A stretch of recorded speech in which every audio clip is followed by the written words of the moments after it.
I am Michelle McCord.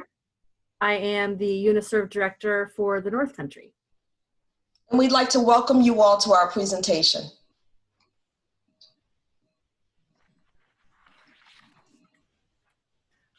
Next slide. So before we begin, we do expect the presentation to go, we hope to get through the slides within the hour, and then with the last half hour, we expect to have some Q&As and some further discussion. What we would like you to do is, if you can change your name just to your first name and then the initials of your local association. So the way that you do that is you click on your picture or the three dots at the upper right hand corner, and it'll say rename. If you guys wouldn't mind putting your first name in and then the initials of your association. Give you a minute to do that.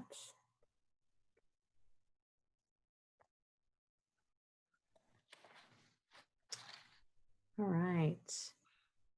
All right, we would like to get through all the slides and then entertain questions at the very end. But if you do have questions throughout or you want to save them for the end, please put them in the chat, and we will do the best that we can to either answer those throughout, if they can wait, we'll answer those at the very end. We will be doing a series of polls through the discussion today. Does everybody know how to use the poll feature? It's just a box. Okay, so what's going to happen is a box will pop up, and we're going to be asking you a true-false question. Thank you. If you guys want to practice now, can you see this poll question and cast a vote? You just click yes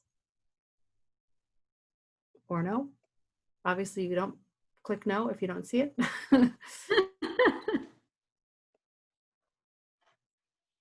All right, looks like everybody got that. Great. All right, and I think that is it for kind of some preliminary information. I'm gonna turn it over to Nicole. Thank you. Can we take the poll down, or do I need to do that from my side?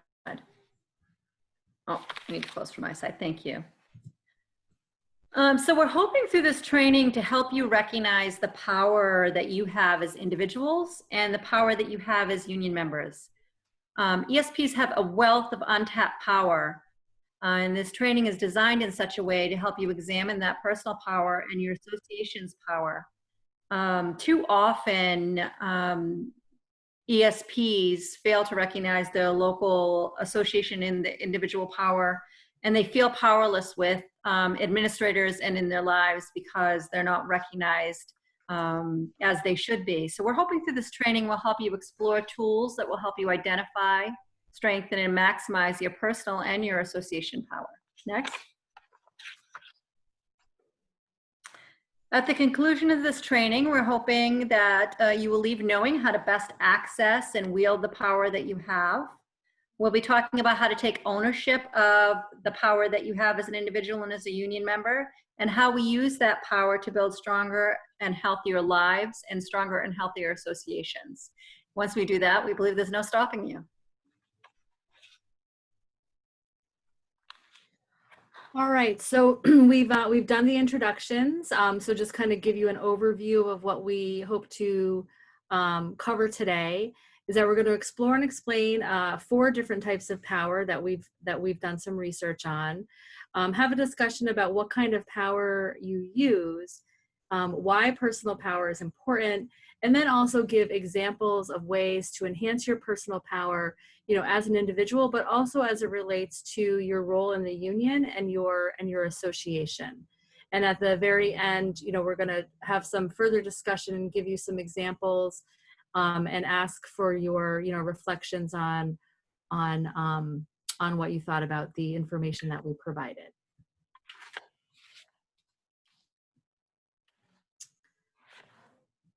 Oh, Laura, you're on mute. Of course. So power, a lot of times people ask, what is power? And I think we all have different definitions for it, but power is an important aspect of who we are. We would not be a civil society if no one had power. Next. We know that power can be seen as physical, political, or social. It is the fabric of our society. Next. There are always power dynamics at play, and they influence our interactions greatly. Next. We can define power in many ways. The most important thing we should consider, though, is how is power used, and how will power be used in every interaction that I have. Next slide. So when we define power, it may be different for each person, as I said. You would think that as we get older, we kind of have a really good definition of power. But sometimes when we're in situations, we don't realize that the power dynamics are changing, or we don't realize that how the power dynamics affect us. As we know, power can be used both positively and negatively. Those that are in power will use it as they see fit because they have control of the power. Next.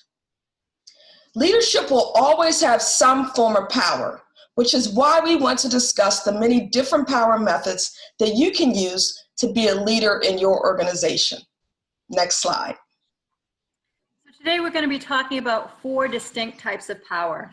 We're going to talk about position power, what it means and how it can be utilized, knowledge power, charismatic power, and reward and punishment power.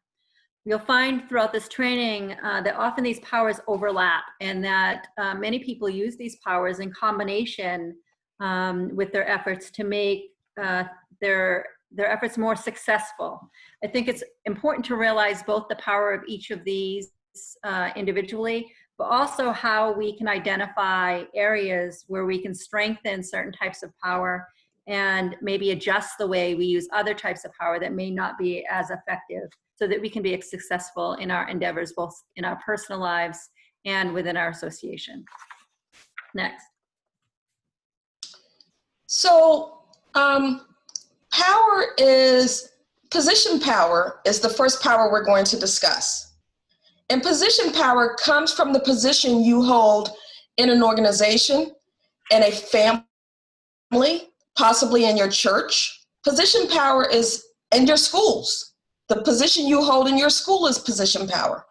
So position power can be seen in almost everything we do. Next slide. Position power and defining it. This power is defined by an official position someone holds in the organization. It could also be, as I said, your family or your church and your school. For example, if you're secretary of your union, your power is defined by the union's constitution and bylaws. The power is only your power for as long as you hold the position. If you are no longer secretary, then you no longer have that power. Your power is defined. It is either defined by the controlling documents, such as I said, the Constitution and bylaws, or by past practice or the history of the position. For example, as a mother, my power is defined from whatever I want it to be defined from, but also the history of what mothers have done in the past. So this position requires something of you. Usually it requires you to lead in some way. It may also require you to take care of someone. It may require that you act in a certain fashion. Next slide. So, sorry, I'm having some technical difficulties here. So true or false? We're going to ask you, we're going to take a poll soon, but true or false? Position power is a weak form of power to persuade and convince other people. George, can you put the poll up?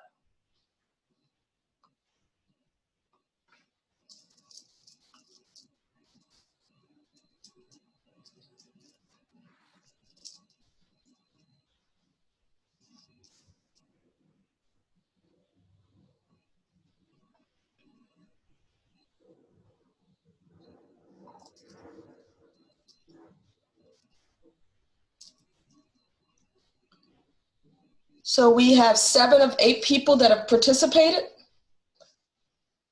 I'm assuming everyone who wanted to participate has participated, so we're going to end the poll now. So the results are that at least 6 people believe that it's false that position power is a weak form of power. And I tend to agree with them. I think that if my power is defined, it cannot be weak because I know where it stands and how to control it. Some people may think it's true because without the definition or without you being in that position, you have no power. So that's a way of considering it as actually being weak, but when you're in the position, it makes you feel very strong and very powerful. Example, we also have an example of position power. So if a head custodian informs the employees to stay away from the gym floor because it's been refinished, people will likely listen to him. If, however, she instructs people about how they should support an IEP's behavior plan, people will understandably ignore that advice as it fell outside of her natural jurisdiction of being a custodian. Does that make sense? Next slide. Okay, the next form of power we have is knowledge power. So it's pretty simple definition there. Your influence comes from what you know. Next slide. So this type of, I can actually read this on this, so that's good. I don't have to look at my notes necessarily. So this type of power comes from a person's mastery in a skill or someone who has an expertise in a certain area. So it could be anything like you being trained to be a behavioral specialist, or if you're a beekeeper, or if you've hiked all, 48 of the 4,000 footers, So using knowledge power and having that expertise often gives you credibility and respect, that people will then look to you as someone who knows about a certain topic or a certain situation. People in those positions often are able to influence others to come along with whatever it is that they're looking to do. So if you are that person who has hiked all the New Hampshire mountains and somebody wants to go hiking and they look to you to say, hey, what about this and what about that and where's the trailhead and where's the best place to park and all of that stuff, that is a reflection of you having knowledge power. You can also, oftentimes use that knowledge power to persuade people to do things that you would like to focus on, or that you'd like them to help you with. The other thing that knowledge power does is that it allows followers, what does allow followers? It's a way for people to look up to someone, and when they know that they can count on someone being an expert in a particular field that you may need advice on. And oftentimes people who have knowledge power are admired. So they have a kind of a standing that you would hope would lead to leadership and following, people having a following. Next slide. We've got another quick poll for you. So this is another true or false. So the coworker who seems to know everyone's personal business and has a lot of friends in school primarily uses knowledge power. What do you think, true or false?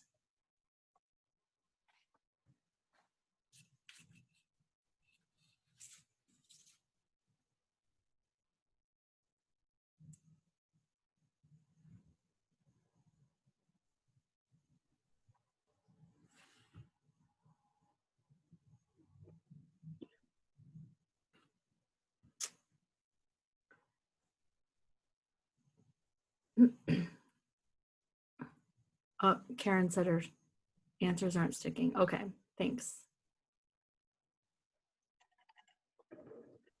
All right. All right, we can go ahead. So it looks like we've got 6 or so people who think it's false, and 1 who thinks it's true. My opinion is that I think it's true, that it doesn't necessarily matter what type of knowledge you have. If this person does know everybody's business, then she uses a lot, she has a lot of knowledge about people's business and can use that to persuade others. She may be the person that you go and talk to about a particular person who may be having a problem, and because you know that she has connections and whatnot. So anyway, that's I like that example, or that question. But a basic example, I gotta remove my poll. Basic example is that a person with 20 years of experience in the field has knowledge power over a recent college graduate who's just starting off their career. All right, Nicole is next for the next slide. So the next power is charismatic power. This is influence that comes from personal power that attracts others to you. This tends to sit with people that have a dynamic personality and cause you to gravitate towards them. They tend to have people follow them because people are attracted to their personality, the way they present themselves, the way they interact. We see a lot of people who are able to easily influence other people to their cause or their point of view, because they have this dynamic personality. They're very good speakers. People relate to them, and they want to become part of the circle that this person is putting forward, because they come across in such a dynamic way that makes you want to be part of the movement or part of whatever they're involved in. Next. So charismatic power is my favorite power. I think when we think about charismatic people, we think about people who exude confidence, who make people feel special, are witty and engaging. So a charismatic person is defined as a person that is compelling, either through attractiveness or charm, that can inspire devotion in others. When a leader uses this type of power, they are often seen as a role model. Usually they are charming and they are admired. When using this power, charismatic people often really have a good grip on their environment. They understand the people they are working with, and they make everyone feel very comfortable with them. They usually empower people around them. This type of power also has a lot of responsibilities. It is sometimes crushing because everyone will be relying on this person to accomplish something for them. Next slide. So this is a visual we wanted to provide you of some past leaders who we believe are very charismatic. And so when I look at these pictures, I immediately think about how they speak. And so in particular, when you look at JFK or Martin Luther King, I think about their persuasive presentation that they make. And they have a lot of charm that makes you pay attention to what it is that they're saying. And that these leaders have also, there's a conviction, or there's a history there as to why they're so passionate and committed about about what they're speaking about and whatever the topic is. Charismatic leaders are also sometimes called transformational leaders, where because of the way in which they present themselves and the topic at hand, that they're able to make major changes throughout, our communities and our entire world.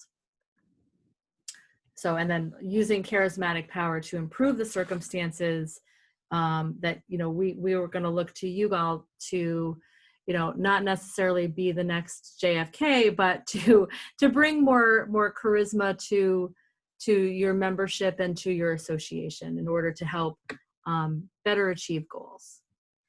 Next slide. We have a true and false for you related to charismatic power. The question is, do paraprofessionals use their charismatic power to convince students to excel at challenging tasks? Would you say that is true or that's false?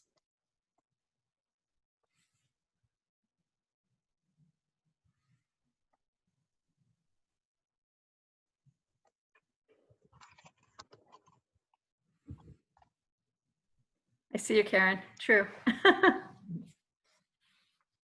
So I think what that's showing here is everybody who is in this training believes that to be true, that in fact paraprofessionals and ESPs do use their power to convince students to excel at challenging tasks. I think that this is a critical tool that support staff uses every day in the work that they do. It's the charisma and the dynamic personalities that allow you to connect with the students you work with and to form that bridge that that excites them to move forward and to take on that challenge and to excel.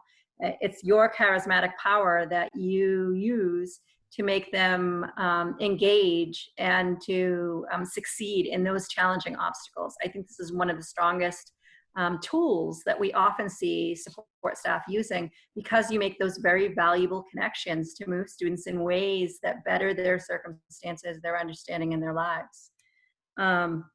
Another example here is a well-liked food service worker who is always friendly and engages with students, and then they receive an honor of having a yearbook dedicated to them.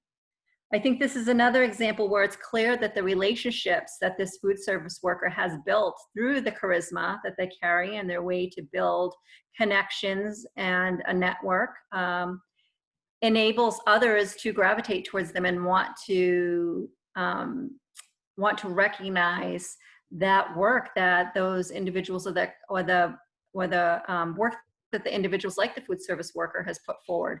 Those students wanted to make sure that individual was recognized because they were such a dynamic and charismatic person that was involved in their lives. I think that this is another thing that happens every day where students and those around you are so connected to you, they can see the fantastic things you do. So I think that's another great example. Next. So the next kind of power we're going to talk about is a reward and punishment power. This power comes from the individual person's ability to influence someone, firstly from a reward of this two-part reward and punishment. Next. So from the reward aspect, this type of power uses rewards of perks or a new project, a promise, opportunity or promotions, compliments, better roles, monetary benefits, all those kind of perks or benefits that people see and want to be able to attain. They use, a person who uses reward power uses those perks or benefits to move someone in a direction they want to move them. An issue with this type of power, though, is that it's not as strong as it might appear to be on the surface. For example, administrators rarely have complete control over a salary increase or promotions. And so someone might be under the impression that someone who is their supervisor is able to reward them with something that they really don't have the power to reward them with, but that false sense of reward may move someone in a way that they would otherwise not move. I think also it's important to note that when reward doesn't have enough perceived value to people, it loses the power that it might have otherwise. If people don't feel like the reward is worth it, or the reward perhaps like a promotion or a salary increase really can't be provided to them by that individual, then that power to move or control someone or to influence someone is really lost. Again, this power ties to an incentive or a promise that's given. Next. The next type of this two-tier reward punishment power is punishment. And this comes from the ability to punish someone or maybe put it less harshly, to deprive someone of something in order to move them. Next. None of us, I think, are terribly comfortable with the idea of using punishment to move someone, but there are ways that we use punishment to get people to move in our direction, and we'll talk about some of those things a little bit more. But these are typically coercive tools, and I think the first thing that comes to mind for support staff is managers who use punishment as a way through their authority to manipulate or control their employees. Typically, someone who uses punishment has an underdeveloped skill set if they're a manager and they feel like their only recourse is to use punishment, because that coercive power can lead to an unhealthy behavior and resentment. And as we see, dissatisfaction in work, where you have hostile, harassing work environments, people feel like it's not a healthy place to continue to work for themselves or for students. And so this unhealthy exercise of power is something that tends to turn people off. Leaders who use this leadership style rely on threats in their management styles and are often accused of being a bully. We often hear support staff talking about how a particular manager treats them differently, or their supervisor doesn't rate them fairly. They use that tool to kind of keep people in line and make them feel like they're not as great of an employee as they really are. This power certainly presents a lot of problems. As we know, it can be abused. And when you have a manager that abuses that power, it creates a work environment that becomes untenable for people. Next.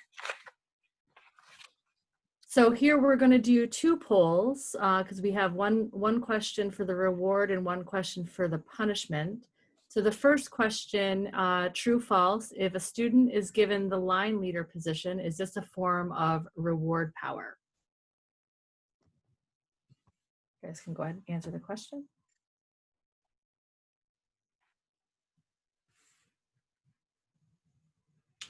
Thanks, Karen. All right, so we've got 6 who've said yes, 2 have said false, and I think you know what we looking at with this is that yes, it could be seen as a reward. However, the teacher could be using their position as well, so they could be exercising position power in this situation. Or if the student doesn't want to be the line leader, they may view it as a punishment. So kind of a mixed way of looking at that one. Okay, next question is, when a student is required to serve detention for bad behavior, are teachers expressing their punishment power skills? True or false?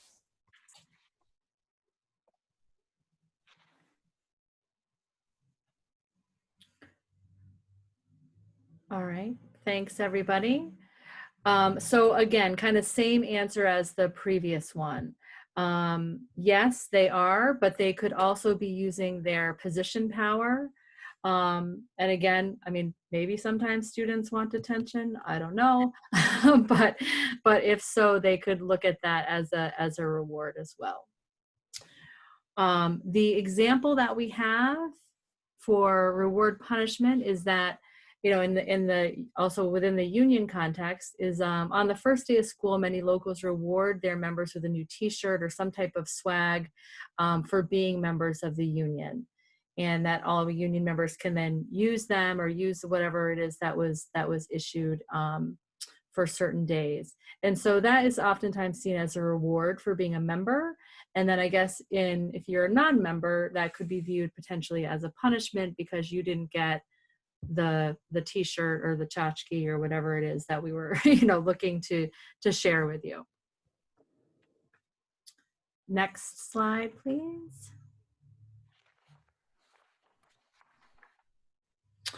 All right, so now we're going to turn to the survey that we sent you. Did everybody do your homework and fill it out? I see some heads nodding. It reminded me of those old magazines where you would fill out the questionnaire and try to figure out who your future love was going to be, or or whatever. But anyway, so I'm glad that you guys did the survey. We just kind of reviewed the four aspects and 4 definitions of the different kinds of power. So we do have one more poll. I think this is the last one. That if you did do the survey and you've added up all the numbers, if you could click just what position or what power was the highest number, which box had the highest number.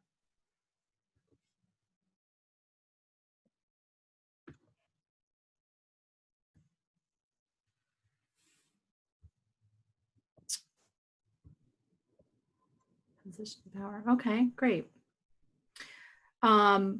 So I think one of the things we wanted you to start thinking about is that when you are exercising your power for personal goals or professional goals, to influence the events around me, what kind of power do you use? So kind of thinking about that as you move about your daily business, or whether or not you're in a role, you know, now that you know these types of different styles, thinking about like when you try to influence others, the more I'm aware, the more I can choose which type of power will be most effective. It could potentially change the dynamic of the discussion that you may be having, and into a more positive place, or into a place that will get you more the results that you're hoping for. Does anybody want to, or do we want to share now? Actually, I guess, can we go to the next slide? So I guess the exercise that the survey did will help you in terms of knowing the sources of power, and that it gives you options, that it gives you choices in how you want to potentially express yourself, or what power you may want to use. And I know for me, when I did the survey, I was surprised at, how high one section was compared to how low another one was. Those don't necessarily indicate anything specific, other than, there may be more options that you have when you do look to figure out what kind of power you want to use in certain situations. So it doesn't necessarily mean that high numbers mean overuse, or low numbers mean underuse. It just means that it's a reflection of kind of what you were thinking of at the moment in answering those questions. So we'd like to just quickly open it up for some discussion. And the questions being, what did you think of your results? Was it an expected outcome from the answers that you gave? And I guess, do you see areas of growth within those questions, or within your answers? And do you now see that you potentially have choices? So would someone like to share with us their thoughts on your results? Well, mine were all within 2 or 3 points. Okay. All 4 of them were within 2 or 3 points. With the position power being the highest. I think I'm naturally charismatic, so that kind of threw me for a loop. Okay, Cynthia? I think we all believe that we're naturally charismatic. Not me. Oh. my power is in knowledge. That's why I work in a library. Yes. Good. Knowledge is power. But I was really surprised that my knowledge was way higher than the other 3, and the other 3 were almost in lockstep. I almost had the exact same number for all 3 of the others, which I thought was interesting. Kim, did you want to share? Sure. My knowledge power and charismatic power were exactly the same. Wow. I got the same score, and I do feel like those are the 2 personal powers that I have, that I do use most of the time. Occasionally, though, I do use my position power. So I thought it was interesting that they came out exactly the same, because those would have been my 2 choices for how I use my power. Interesting. Paula, how did yours come out? Mine came out with 3-point spread between the highest and the lowest, and knowledge was my highest, which it didn't surprise me, because that's tends to be my strong suit. If I need information, I'll research it to death, and I'll find out what other people need. And I wasn't surprised that my charismatic was one of my lower ones, because I tend to be an introvert. I find you charismatic. Thank you. it takes a long time for me to warm up to people. So, you know, yeah, I've known you a few years now, but, you know, it honestly didn't surprise me. It was an interesting questionnaire, though, the breakdown, to see how it all worked out. I liked it. I like quizzes, though. Gail?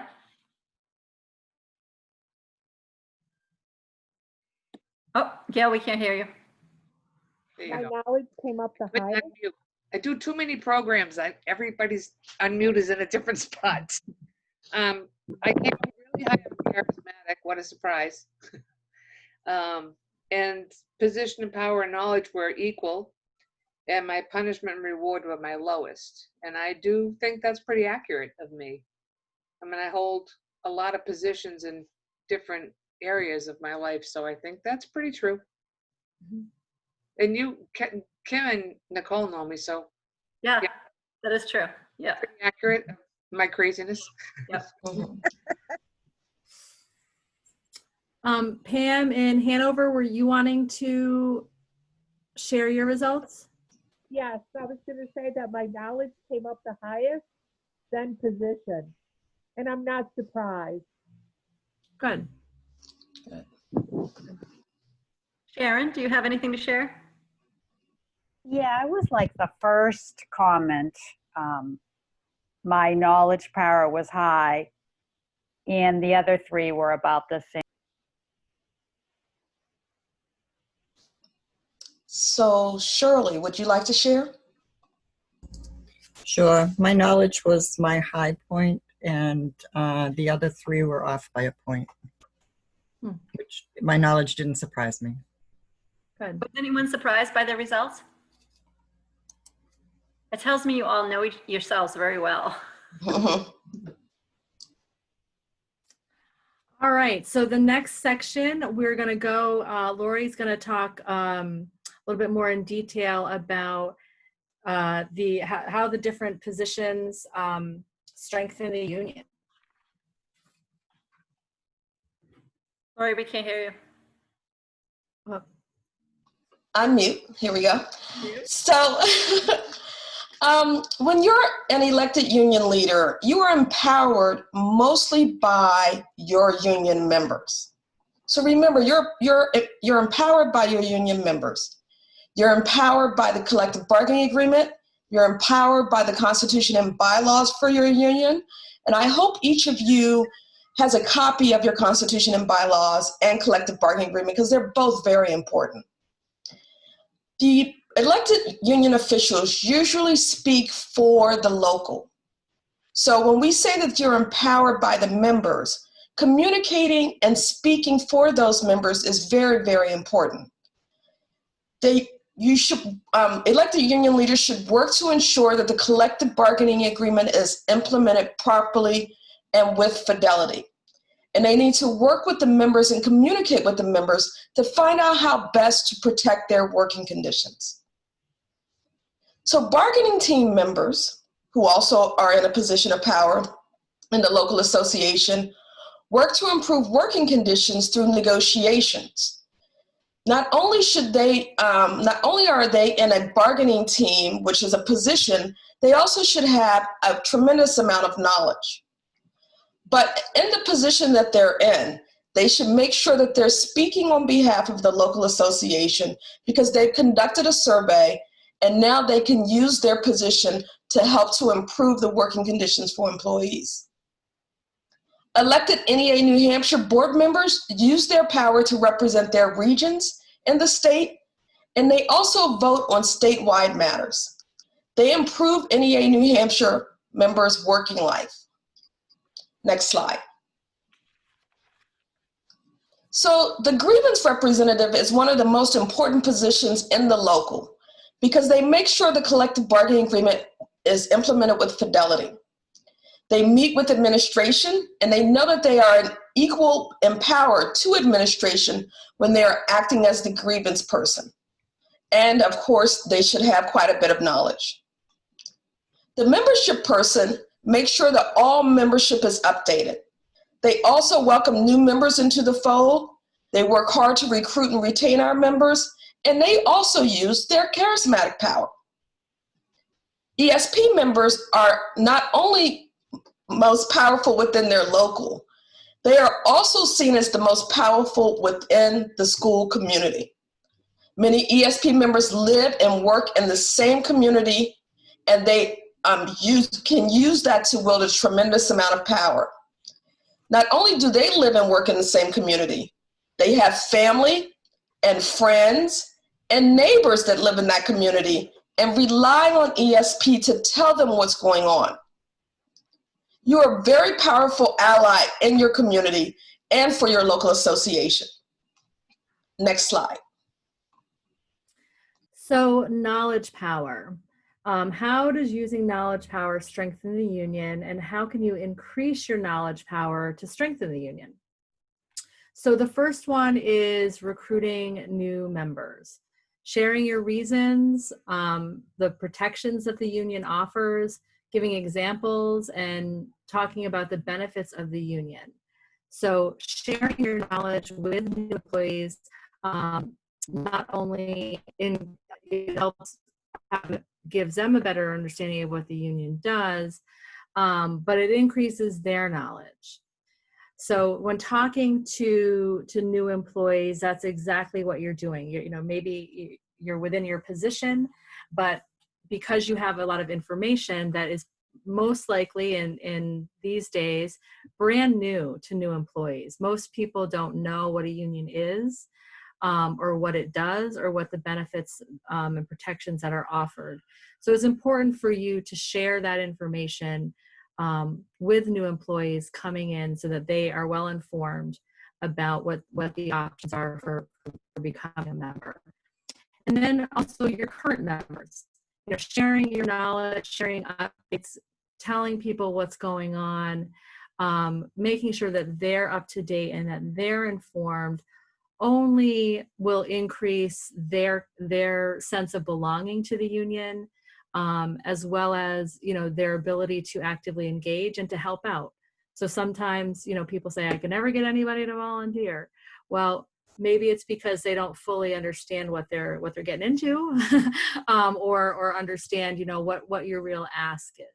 So making sure that your current members are up to date on things only will build the strength of the union. It will make them feel like they have a purpose for paying dues, being part of the union, and it creates solidarity within the workforce when everybody has a lot of the same information, and you're communicating well with people. The other part is empowerment. So using your knowledge to empower other support staff to recognize their value. And I think one of the things I think of is, when someone asked you to join the union, what that person was sharing their knowledge with you. That person was sharing their experience and trying to get into you and encourage you to join. So you're going to be doing the same thing to other people as they come through the door, whether they're new or maybe they just never been asked, or maybe they have a story of that they want to share with you. So really, being able to share your knowledge, share information, empowers people, and they get to learn about you and your personal situation, about why you joined the union. And you're kind of passing that along to all, so that you can help build the strength and solidarity within your ranks. Next slide. And so solidarity, informing members gives people a sense of belonging, and again elevates your position in the school community. So you as somebody who's sharing a lot of detailed information, they now look to you as kind of the knowledge expert about the union. The next two are pretty important things that people with union knowledge power do need to take on. One is grievance handling. So one way to improve your knowledge power, or to acknowledge that that's where your power may come from, is knowing the ins and outs of your union contract, what issues are in it, how you address issues, how to file a grievance, are all critical pieces of knowledge that we know that your members are going to look to you as leaders to know and to be confident about. Also, knowledge about the grievance process, helps defend and uphold the integrity of your contract itself. So there's a lot of power within your contract, but you need to be able to defend it and have enough information that you're able to do so confidently. And also, obviously not everybody can have this, but for those of you who've been around for a long time, which I'm guessing is some of you, you have all historical knowledge. Somebody may have a situation that they come to you and you say, oh yeah, we've dealt with this before. So that even has heightens your knowledge power even greater when you do have that historical knowledge about things going on. And lastly is negotiations. So oftentimes when you're at the negotiating table, you gain a lot of insight and a lot of information that not all members receive. You then have the ability to share that information with your members who aren't necessarily in that position to gain that information. So you can also, use that. When you're in negotiations, you may be sitting across the table from school board members who are brand new, who they don't know anything about the union or what the bargaining is, and that you would then be the knowledge expert in that room at that time. So, these are two important pieces, I think, especially for ESPs, that it's important to acknowledge that you do have a lot of information in your head, and that you can, be looked at as those people in power positions because you have a lot of knowledge about your own contract and how it works and the negotiations process. All right, I think next slide. I think I'm doing the next one. Yep. Okay, and then one other ways of using charismatic power to strengthen the union. Again, talking about recruitment. So when I think about this, I think about how do you approach people to join the union? Do you say, hey, come on, join the union. Here's the card, here's the application, just fill out the forms. That's probably not going to convince somebody to join. It's more about going in, introducing yourself, putting on, a good face of the union, being outgoing, trying to engage with them about what their issues may be, so then you can talk to them about how the union can help those issues. There is, I know most of you all said that, knowledge power is number one, or had highest rating. But, being charismatic is I think most union officials have some level of charisma. You may just not recognize it. But just remember that when you do talk to people about joining or about the positives of the union or whatever it is that you're interested in your life, that you do that with excitement and with appeal to other people. The other part of charismatic power is that you have the ability to network. You have the ability to bring people together by knowing people's specific questions or issues or interests. If you can use that charisma to help make connections with people, and also to bring people together within the union. And again, building credibility by using charismatic power. I think we probably can think of people who have charisma who are not trustworthy, but they still have charisma and are able to get stuff done. But you know, as long as you are trustworthy in using that charisma, that tends to inspire confidence and tends to inspire people to follow you. And it brings, you know, a sense of belonging and strength to the union.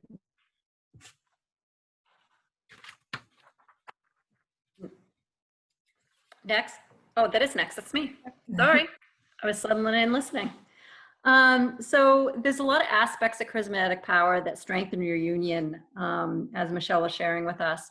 But there also are, it's also just as critical when you have charismatic power that those are the individuals that you're using to try to make union involvement fun. It's important that people see belonging to the union as something that can be fun. You know, they say all work and no play. So I think that's a critical component, and unions should tend to find their most charismatic members to engage with the fun aspects of union, whether it's a social outing, a social event, or some kind of local competition you have going on. I used to work for a local out in Maine where two sister locals would have friendly competitions with bowling to see which local could prevail over the other local. It was a friendly banter about who was the better local in terms of bowling. They did it annually, but that was something the members really looked forward to. They really engaged in, and they all brought, they were all charged with bringing one non-member with them when they came, so the non-member could see the fun elements of belonging to the union.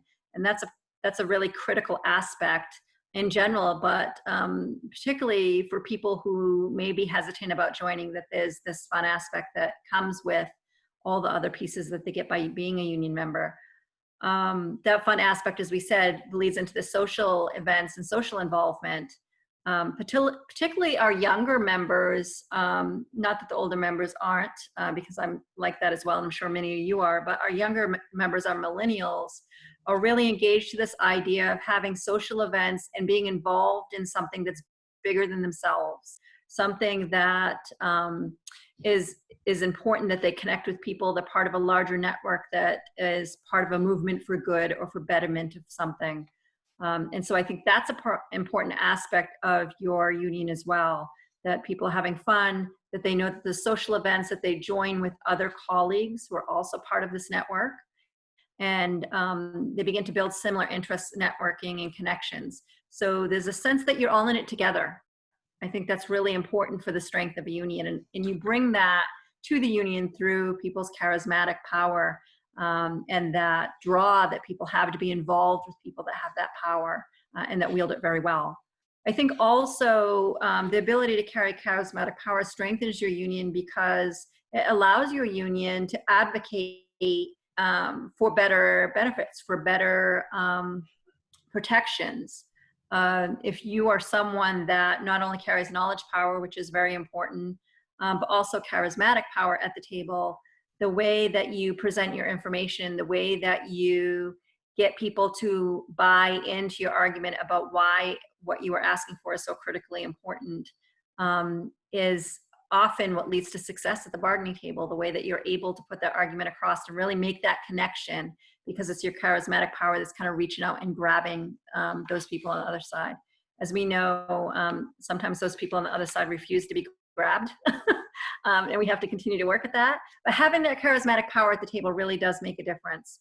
And so I think that's also another way in which we can strengthen our union and find more credibility and strength in the union. That likability factor is really important, as well as all those other powers that we've been discussing. Next.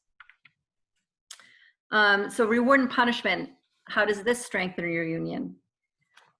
So one of the first things that comes to mind for me is the grievance process. This is a process in which there's a pathway for the union and for members to be able to challenge violations of the contracts.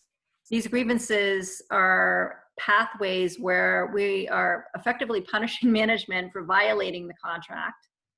It's supposed to send a clear message to the management that we are going to uphold the contract that we agreed to. And that does come across as a punishment for them, that we hope that they learn the lesson not to go down that road again once we successfully process grievances. But there's also a real element of reward in the grievance process. for people who are able to engage with their union, to advocate for something, to challenge something that happened to them that was potentially a violation of the contract. And if we're able to prevail on those arguments, that is really a reward that people see, a valuable reward that people see as being part of the union, that you're going to uphold the contract. And when they're in trouble, we're going to represent them. And there's a pathway for them to do that. I think that's a very strong reward process that's available for members that they see as a valuable thing to have and a very strong reason to belong to a union. I think of arbitrations as well as a way in which we reward. It's a reward that people see that comes with their membership. That if they have gone through a grievance process and they have been unable to prevail at those lower levels, that there's this third-party process that we've been able to negotiate that allows them to put forward their case and hopefully prevail. That comes across as a reward to our membership. That we have this built-in process that's going to reward them for upholding the contract, and ultimately punish the employer, hopefully at the end of the day, for violating the contract and forcing us to have to go through this process to remedy the violation that we identified. But those are really strong arguments for a lot of people about how or why they should join the union, because there's these mechanisms to address safety issues or violations of benefits or protections that they believe that they should have as union members. Also, this member-non-member dynamic. In union work, we always hear people say, what do non-members get? Because there's a lot of angst with people who are engaged in the union to think that non-members are going to get anything that we have because we're so vested in the work that we do. And so we like to remind people that there's a reward factor beyond the other pieces we talked about. In being a union member, we talk to our membership and to our recruits and our current membership about the benefits that we provide through NEA benefits and Click It and Save, the benefits we get through the disability insurance, and other aspects of being part of your union that non-members don't receive. They also don't get to have a voice in how their union is run. They don't get to have a position or a seat. They are never going to wield position power within their union. They're never going to be able to influence the way in which their union is moving forward because they've chosen not to have that voice. It's a very strong element of reward in being part of a union, that you have a voice in how your workplace is managed. And that does come across also as a punishment for the non-members who have chosen not to engage. They don't have a voice. They can't have a seat at a bargaining table. They can't be a local president.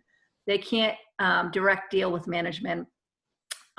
That it is the union that does that, and the benefits that come alongside that are really important to people. And I think it's important that we remember, particularly as we recruit and retain folks, that this is valuable, and explain to people the pieces that they really get back from being part of the union. Next. Also, professional development. You know from your NEA benefits that, and from your benefits such as what you're partaking in today, that your union provides training to you that help you improve not only the union work you do, but we also provide professional development for the work that you do every day, day in and day out for your students and for your communities and the districts you serve. We recently had the suicide prevention training. We've had training on how to better maintain your health and welfare. So there's a cadre of trainings that's provided from NEA at the state and national level. And I'm sure you know Irv, who's with us tonight, is fantastic about helping us identify ways that we can bring training into our membership that is really critical to them. And so that is another member benefit that's available. It's a reward for people for engaging in this network and this movement to ensure that everyone receives the professional development they need. And it also translates into a punishment for people who choose not to be a member. Again, this is not a benefit they can partake in. They're not able to get that professional development free as part of their membership. I think another important aspect of the reward and punishment dynamic is this idea of inclusion. People who are in the union are part of a network. They're part of other colleagues that not only understand the work that they do, but believe in it. They also believe in the value of the benefits and protections that are provided to support staff. If you think about the contracts that you negotiate every day, you negotiate those to improve the benefits for all the support staff, that you all considered that you're part of this community. And so that's a very strong reward that people who are union members get, this part of belonging to a larger network and caring that this larger network is protected and receives the right benefits and wages, which is a huge part of our Educate and Elevate campaign, as you know. And lastly, but certainly not least, the idea that you have a voice. Again, non-members do not have a voice in bargaining. They do not have a voice in positions in your local. They don't get to speak on the behalf of the union. Only union leadership gets to do that, and only union members get to give that voice to union leadership. So that's a really strong reward and punishment dynamic with people who choose not to be part of our network. Next. I think we'd like to say that non-members should use their non-member representative, whoever that might be, you know, because we represent union members only. Gail did have a question. She says, how often do you find a grievance filed is something the admin was not aware of versus purposeful violation? So from my perspective, and I'll let my colleagues speak from theirs as well, because we all are involved in this day in and day out, and it's nice to have different perspectives. So I think it happens both ways. I think there's times where admin's aware that there's a violation that happened and they believe strongly in their sometimes benevolency, that they believe that they have the power to do as they wish, and that that contract isn't necessarily a guiding document that they go to make sure that they're not violating anything as they plow forward with the most recent flavor of the month that they want everybody to jump on to. So I do think there is a level of intentionalness in some of the grievances we see, but I think there are also elements sometimes of lower level or mid-level administration doing things that haven't necessarily bubbled up to upper level administration, the superintendent or the school boards. And so, you know, higher levels of administration may not be aware of that issue. It may not be an intentional violation by your district per se, but the lower level administration have made an inappropriate move or violated your contract in some way. And hopefully those are the kind of grievances we see resolutions for very quickly along the process, because it's identified, hopefully the superintendent at the board level, that what happened was inappropriate and that it violated the contract. But I think we see both. Ladies? Yeah, I mean, I think it really depends upon if there's a new administration in town. When there are new administrators, they don't know that they're in violation of the collective bargaining agreement. If I have an administrator who is 2 or 3 years old, let's say, and they haven't read the collective bargaining agreement and they are violating it, then I think it's intentional, because I think that they're just not going to care what the collective bargaining agreement says. They're just going to violate it. But I do think, as Nicole says, usually those are quickly overturned. Yeah, and I think when I look at this within the context of power, just a good example is that I had someone terminated last year. The administration wrote this crazy letter. It was all wrong. We grieved it. We won. We got the people's job back. Those people were union members. Same exact thing happened this year with another within the same district. Same letter was sent. The person did the employee was not a member of the union, and so to me that said, I wonder if they're using their position of power against this employee who's not a member, who may not know what their rights are, what their opportunities are. So through a series of reasons and discussions, we filed a grievance against that. I'm waiting for a decision. So hopefully we'll win that one again. I don't see why we wouldn't. But I guess that's, you know, when I look at power, I think of those types of things. And I think Lori's going to talk a little bit more about specifically, you know, all the people that we deal with within the school system and what their power is. We also, to feed on that before Lori starts, we see out in Seacoast, and I'm sure Lori and Michelle do in their districts as well, specific administrators that are regularly plowing ahead with their own agenda, hoping that we don't reel them in, which I think sometimes falls in line with that intentionalness. They hope we don't reel them in. They hope we're not as familiar with our contract, which really emphasizes how very important it is that we have this knowledge power. Because not only do they plow ahead with things, but we've heard things said at the table that are absolutely untrue. And then when our union members, our leaders call them on it, they'll say, oh, yeah, that's right. So I think we do have a little bit about what they can get away with certain administrators, regardless of how many times we call them on it. We're just gonna have to stay on top of it all the time. So I'm sorry, go ahead, Lori. Okay, so who else has power that we work with all the time? And how do they use that power? So if we think about administrators and superintendents, we know that they definitely have position power. Their position was defined by the school board or defined by the Department of Education regulations. Sometimes they're also charismatic, which is a wonderful thing if you have a charismatic leader that's your superintendent or your principal. We hope that they have some knowledge power, but sometimes not at all. They're just just plowing through, as Nicole said. And they do tend to use reward and punishment power quite a bit, you know. So we see that, we understand that better now, and we know that there are ways of us also exercising our power when they decide to use their reward and punishment power.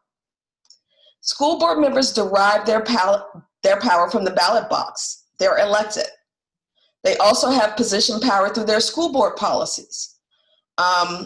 They generally have very little knowledge of education. There are, you know, unfortunately that would be the case.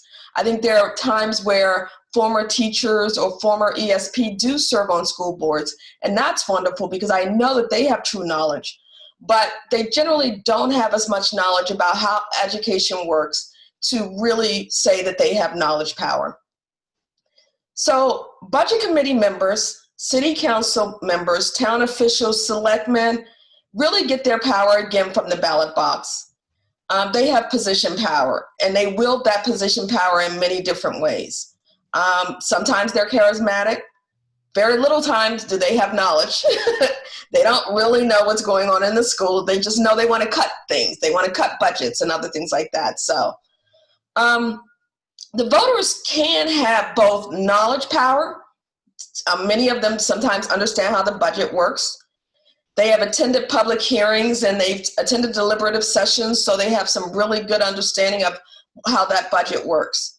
They can be charismatic in that a lot of times people will follow certain voters because they know that they express their knowledge power, and they can organize people to follow them. So organizers are generally very charismatic people.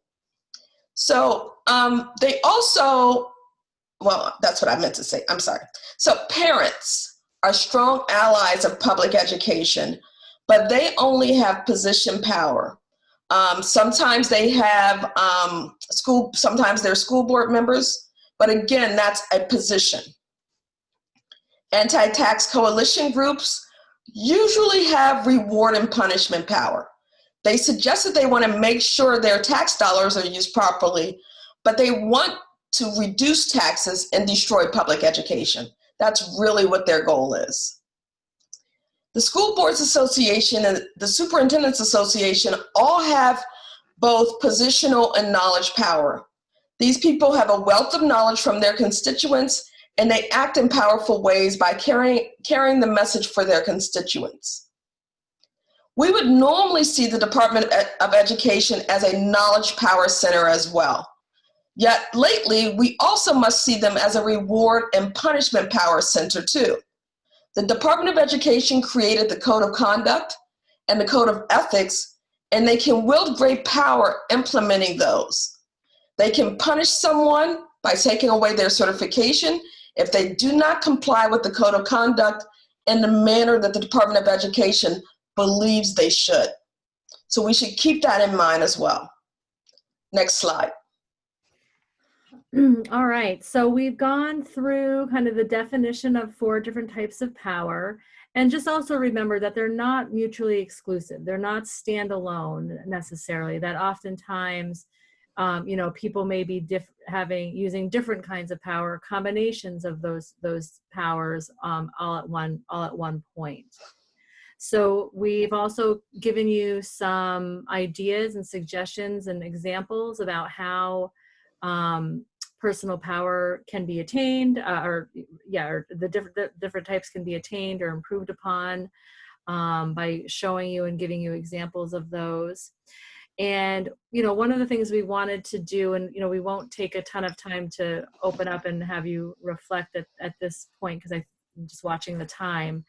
But we would want you to, you know, take some time. What did the survey tell you about yourself? And I think the second one is, you know, can you identify other coworkers and administrators that you personally work with, and think about what are their sources of power? You know, I know we're talking about this to you guys today, but everybody also has power of some sort or another, and trying to understand where their power comes from is important in how you present yourself and then how you react to their style. You know, so if you're an area expert on something and your boss is too, well, you know, you need to give them the opportunity to share their information, you know, and work on a working relationship with them. And then the other thing you know, that you guys can reflect on is how have you used each of these power types in your own life? You know, I know as the oldest child in my family, I have a position of power. I think I also have more knowledge power than everybody, and and I reward and punish because I'm the oldest and I can do that.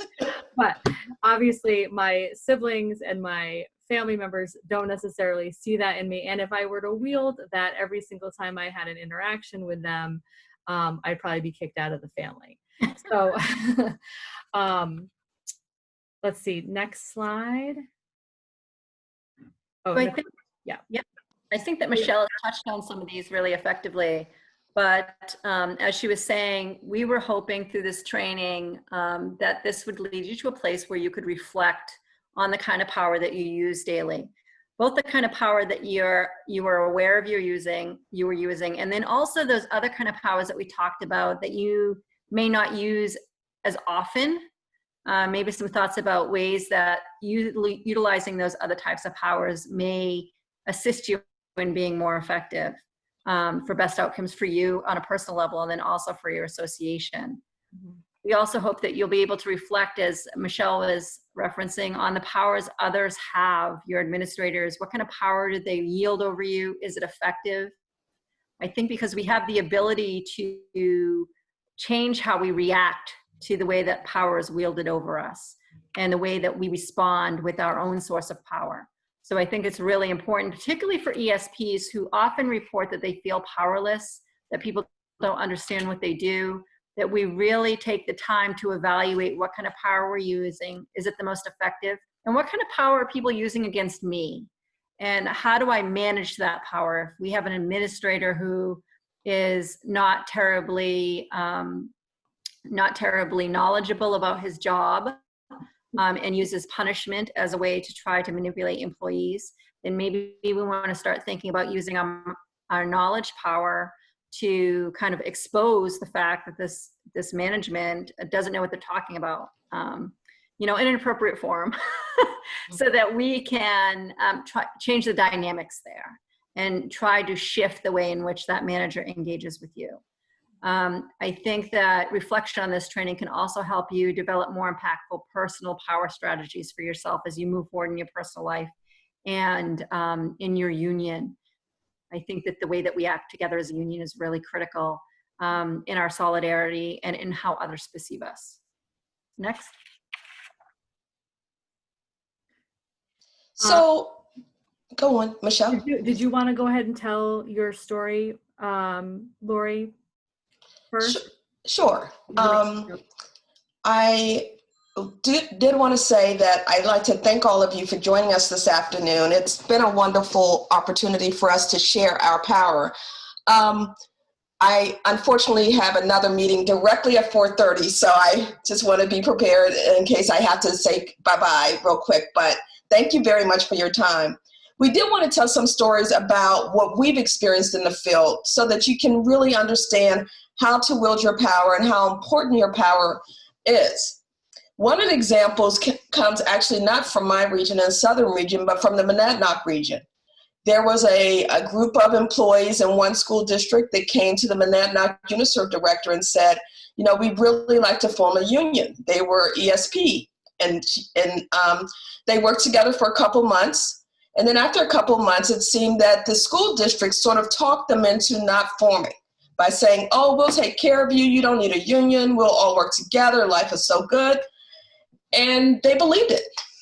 And 1 year later, they contacted Rachel and said, oh, we want to do it now. And she said, why? And they said, well, because our school district is reducing our benefits. So after they promised them that they would work together and they would make sure that they were taken care of, 1 year later, they reduced their benefits. So keep in mind how lucky we all are that we have a voice in the process, that people don't just reduce our benefits, that through negotiations, there may be a give or take where our benefit may be reduced a little, but they're not gone away and we have no choice in it. So that's my story from the yard. Thanks, Lori. So my story, it comes from Littleton, and I'm glad Karen Klass is on here. She's from Littleton. So one of the situations that they experienced a couple years ago was that they were having pretty rough negotiations, and they were really, really wanting equalized pay. So that's where the support staff are based similar to salaried employees. So your whole entire salary is just divvied up equally for every other week. But that's something that has to be negotiated. And so at the bargaining table, Karen in particular, along with her other team members, were very passionate and very outspoken about why this was so important to them. And you know, it was one of the last items that we took off the table, frankly, and we couldn't get. The membership ended up not voting down the contract for a variety of other reasons. It had to do with wages and benefits, and there wasn't enough money to change over for health insurance. But the membership event, you know, ultimately said, no, we will go without a contract for this year. So by doing that, the superintendent came to the union after the failed vote of the membership and said, you know what, I'm really sorry about this, but I'd like to do something for the employees. Would you be willing to enter into a memorandum of agreement to allow equalized pay to happen? And we said, yes, we will.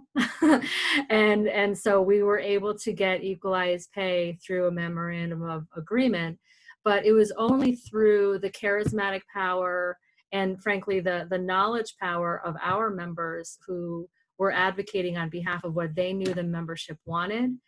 And they spoke passionately at the negotiating table. And then, you know, the superintendent that we had to deal with, you know, he was in a position of power. And I would say, you know, he was also exercising reward and punishment power at that time by allowing this to happen. So there was different, you know, power types at play there. But I think it was I think when we started talking about this training, I immediately thought of Karen, of you, and Littleton, and this whole situation, because that's not something that happens pretty often, where, you know, a superintendent kind of goes out of the box. But I think it was really a lot based on the power that the union was exuding during negotiations, and that they knew all the connections that they had to the members in the community, and what they were and it also really helped morale as well. So Nicole, did you want to share your story? Sure. So my story is regarding a new unit I organized this last year out in Newmarket. The paraprofessionals out there had been unorganized for a very long time.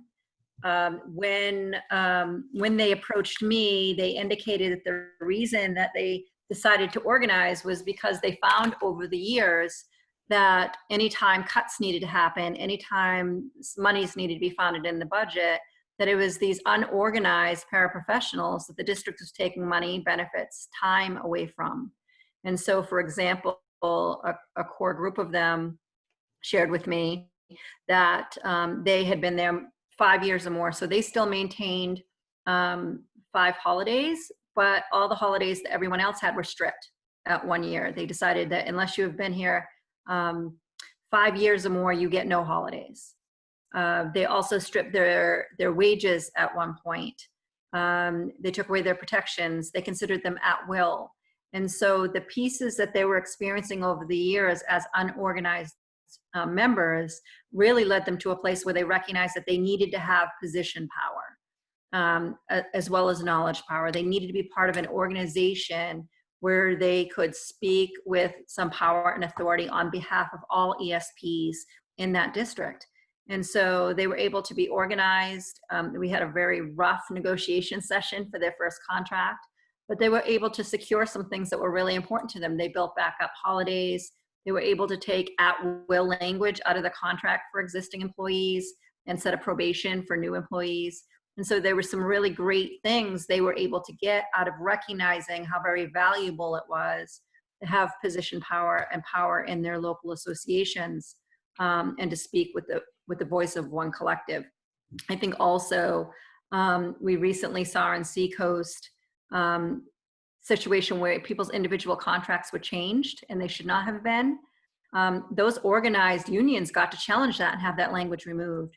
The unorganized unions did not have the language removed. And so for me, that was a more recent, very real example of the way in which being a powerful union that uses your power effectively protects and preserves benefits and uplifts ESPs versus the folks who are not organized and don't have the power to do that, the place that it leaves them, and unfortunately impacts all the folks that are in their organization and have not been organized. So that's my story from the schoolyard. All right, so I know Lori has to probably head out, but we're happy to entertain any questions, or if you guys want to share your reflections of what we talked about today, we'd be happy to hear a little bit about that. Thanks, Lori. Thanks, Lori.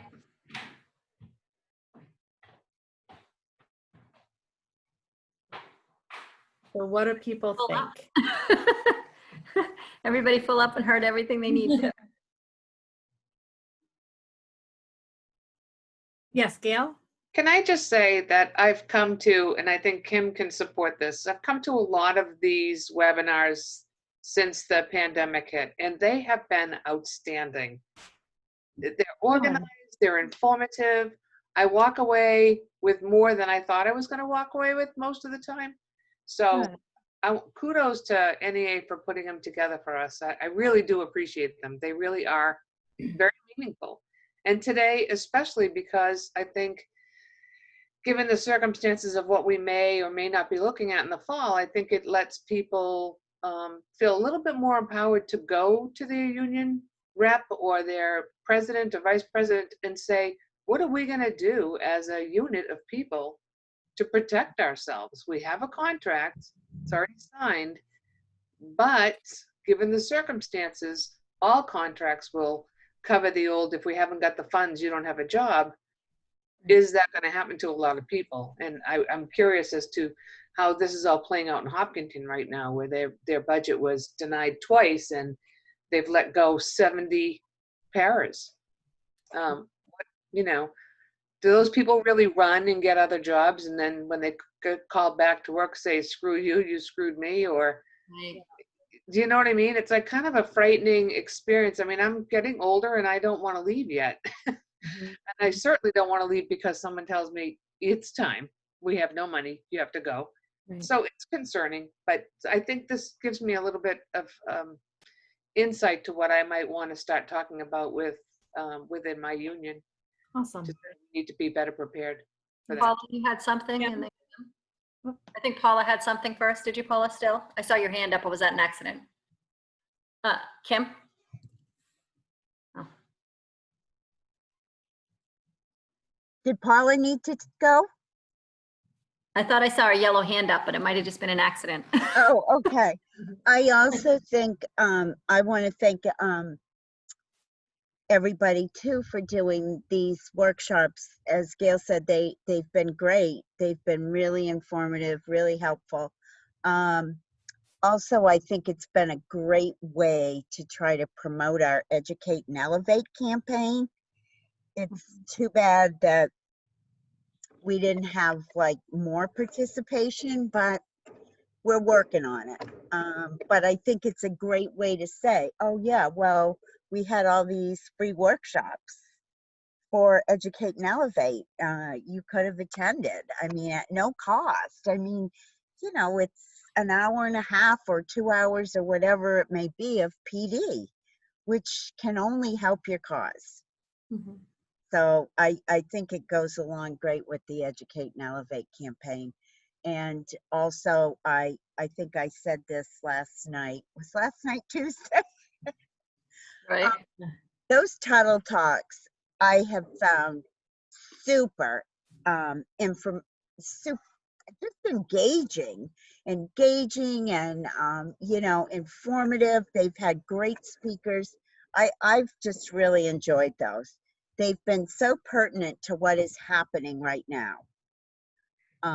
So I've also enjoyed that. So these are reasons we can use our power, our knowledge power, to say to people that aren't members, hey, look, this is what I did. I attended these workshops. They were free. I get on and do a Zoom meeting with the president of NEA, and we talk about things that matter that are happening right now. And you can have a voice, you know? So I think it's been great. And so I just want to applaud NEA New Hampshire and all of our UNISERV directors and George and Irv. Everyone's worked so hard to do this, and I think it's been wonderful. Thank you. Thanks for that.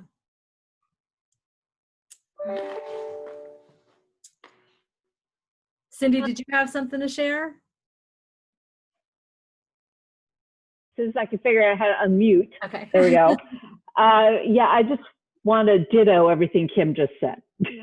Oh, thank you.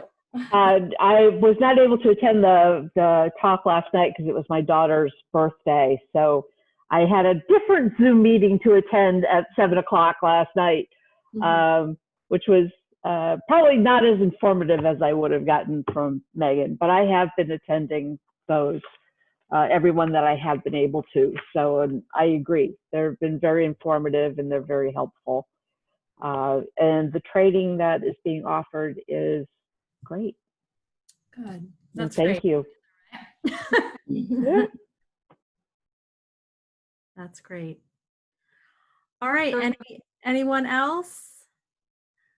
I think we will be sending out an evaluation request, and then in the chat there is an attached certificate if you need that or would like that. That's available. And I think also there'll be a recording of this on the website as well, right, George? You said. Yeah. Tomorrow afternoon. Yeah. Yep. Perfect. And tonight at 7, there's going to be another webinar about unemployment benefits and how those work if you were used to working in the summer and that opportunity is no longer available to you this summer. So, and there were probably about 150 people signed up for that tonight. 170. 170. Wow. Well, it's funny. I had a membership meeting this morning with my members, and I had a great turnout on Zoom, better than when I do it in person.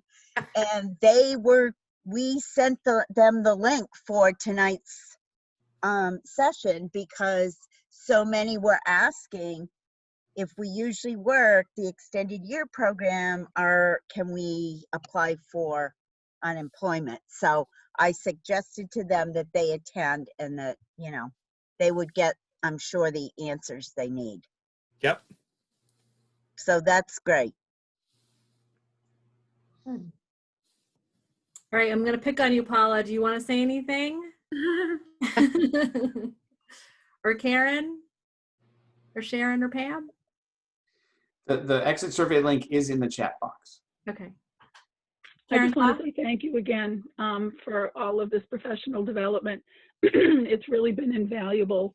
And I encourage everybody to get involved in one way or another, whether it's with negotiations, which is always an eye-opener for everyone, including the school board. Get involved with recruitment, get involved with, be a building rep. There's no better way to get to know your people than to be a building rep. So, but again, thank you very much for all of this. It's been great. And I'll probably see some of you later on tonight at the unemployment discussion. Yep, So, absolutely. Thank you all. You all do it phenomenal. Some of you have been at every one. We'll have to do something special for you. I'll take the t-shirt. All right.